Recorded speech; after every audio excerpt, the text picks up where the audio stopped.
so obsessed with capturing memories that we're missing our kids, or in my case, my cat's lives. A writer for The Atlantic argues that it's time to put the cameras down and show our kids and cats how to be present in the moment. So do you agree that parents are caught up in capturing this? The whole audience is agreeing. So I will say, yes, I've been on both sides of this argument. And I will say, like, thinking back to my own childhood, obviously technology was different, but my parents did a really good job of documenting things. We've got lots of photo albums, lots of pictures. So when I am recording their first steps or recording them, their solo or them in the play or whatever they're doing, I might look like that annoying mom who's just recording and not watching, but I'm thinking about documenting it for them to see later when they're older, having something to give back to them.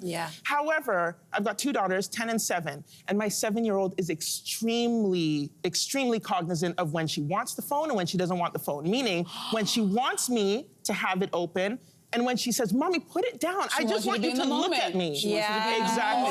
So she's very good at calling me out. And I'm taking my cues from her because she will see that, you know, maybe I'm thinking about it from that way of, let me give her something, let me have something to show her later. But she wants you. She just wants to see my eyes on her. And so we try to work that out too. Oh, wow, that's incredible. Yeah, listen.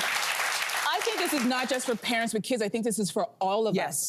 For New Year's Eve, I went to see Bruno Mars in Las Vegas. I know, it was really good. And what was special about that concert, not just him, but it's the first time I've ever been to a venue where I had to lock away my phone. So no one had access to their phone.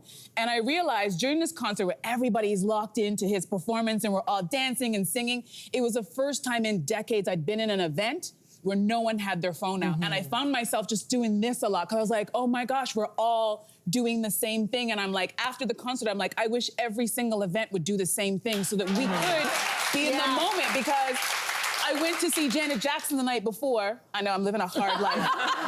But they didn't have that rule. And the whole time it was like, who was recording? One guy who recorded the whole thing. Another person had their light on. It was annoying people. And I'm like, no, we need to do more of staying in the moment. Although I hear what you're saying. It depends on your family. You may not have all those photos and those memories. And when you lose them, like I lost my dad in September of last year, you do want to hold on to all of those videos. But there's a balancing act that we have to do, that we do need to be present, and we're not present enough. Not just the parents. All of us are guilty of that. Yeah.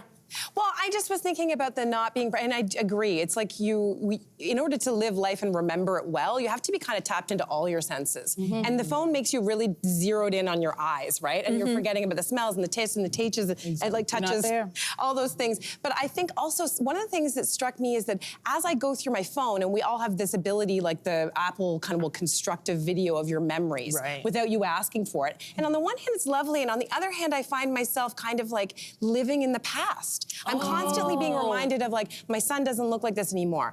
People are aging. Things look different. I look different. And I wonder if in a way that kind of just holds us, again, takes us out of the moment of living fully and enjoying this and putting us in the past. Do you know what I mean? Yeah, I totally know what you're saying. The author of this calls it, we're all missing out on collective effervescence. That's those moments, you know, when you get goosebumps and you're with someone and you're sharing this beautiful thing. And you look at them and you guys are like locked into the moment. But it's like that idea, for me, I feel looped into this group because the idea of like, oh my God, the sunset, let me just capture it. Simon, I'm getting to the moment, but let me just capture it. Because if I don't take a photo of it, did it even happen? And I think it's the idea of if that pause is affecting that collective effervescence, that's a sign that maybe you're ruining the magic. We are having magic here. Thank you for this collective effervescence. Hey, you, come a bit closer. We've got so many more must-see interviews, spicy debates, lifestyle tips, and pop culture moments. So subscribe to our channel by tapping the logo below and don't miss out.